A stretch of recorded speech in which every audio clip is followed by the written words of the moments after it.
महाभारत की कथा भाग 26 कुंती का विलाप और कृष्ण का उपदेश। कुंती कर्ण के शव पर झुक गईं। उनके आंसू मिट्टी से मिलकर कीचड़ बन रहे थे। उन्होंने कहा, पुत्र, तू सबसे बड़ा दानी था, सबसे महान योद्धा था।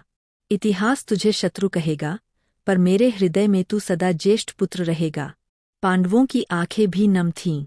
युधिष्ठिर ने गहरी सांस लेकर कहा, माता, आज से मैं प्रतिज्ञा करता हूं कि यदि कभी कोई मुझे महान कहेगा, तो मैं कहूंगा, नहीं, मुझसे महान तो मेरा ज्येष्ठ भ्राता कर्ण था। अर्जुन मौन था। उसका हृदय टूट चुका था। उसने गांडीव को धीरे से नीचे रख दिया।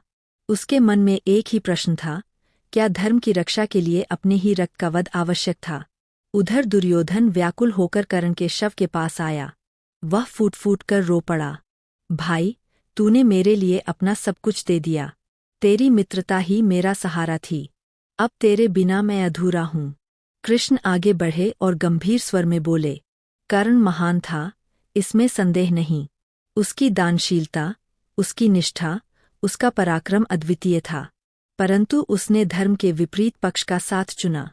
यही कारण है कि आज उसका यह अंत हुआ। याद रखो, शक्ति और निष्ठा तभी सार्थक है जब वह धर्म के पक्ष में हो, अन्यथा उनका परिणाम केवल विनाश होता है। कुंती ने अपने पुत्र की देह पर हाथ रखते हुए अंतिम प्रण किया। इतिहास चाहे कुछ भी कहे, पर मेरी नज़रों में कर्ण अमर रहेगा।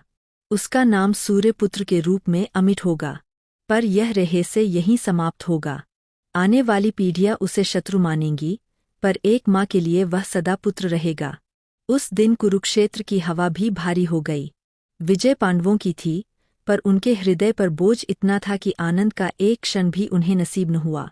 धर्म की रक्षा हुई थी, किंतु उसके साथ ही पारिवारिक बंधन की वेदना भी उजागर हो गई। अगला भाग जल्द आएगा।